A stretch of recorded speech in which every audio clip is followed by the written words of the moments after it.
Hello viewers, আসসালামু আলাইকুম। ত্রিপলি engineers world এর পক্ষ থেকে আপনাদের স্বাগত। আজকে আমরা নতুন আরেকটা ভিডিও নিয়ে আপনাদের সামনে উপস্থিত। আপনারা দেখতে পাচ্ছেন এখানে লেখা আছে 3 ফেজ মোটর পাওয়ার কানেকশন। ইন্ডাস্ট্রিতে যে আমরা 3 ফেজ মোটর ইউজ করে থাকি, তো এটা আমরা পাওয়ার কানেকশন করব কিভাবে। তো যার কারণে এখানে আমরা একটা নিয়ে নিয়েছি ম্যাগনেটিক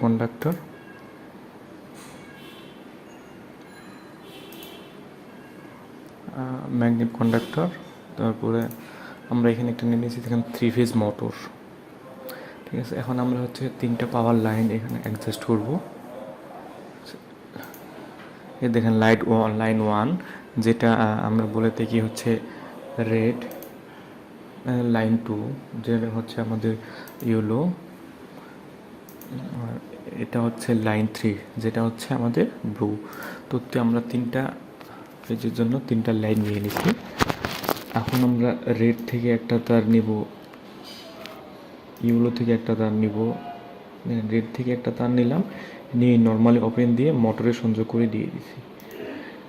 ইউলো থেকে আর একটা তার নিয়ে নর্মালি ওপেন সংযোগ করে নিচেটা মোটরে সংযোগ করে দিয়ে দিছি। গ্রিন থেকে একটা তার নিছি, নিয়ে নর্মালি ওপেন দিয়ে মোটরে সংযোগ করে দেওয়া হয়েছে। আর এই যে এটা দেখতে পাচ্ছেন, এই নর্মালি ওপেনটা হচ্ছে ম্যাগনেটিক কন্ডাক্টর, যেটা হচ্ছে এই ম্যাগনেটিক কন্ডাক্টর নর্মালি ওপেনটা আমরা এখানে ইউজ করছি। সবগুলো নর্মালি ওপেন। তো এখানে দেখেন প্রথম থেকে হচ্ছে লাইন 1 থেকে গেছে মোটরে, লাইন 2 থেকে গেছে মোটরের আরেকটা টার্মিনাল, লাইন 3 থেকে গেছে মোটরের আরেকটা টার্মিনাল, যেটা গেছে হচ্ছে ম্যাগনেটিক কন্ডাক্টরে নর্মালি ওপেন থেকে।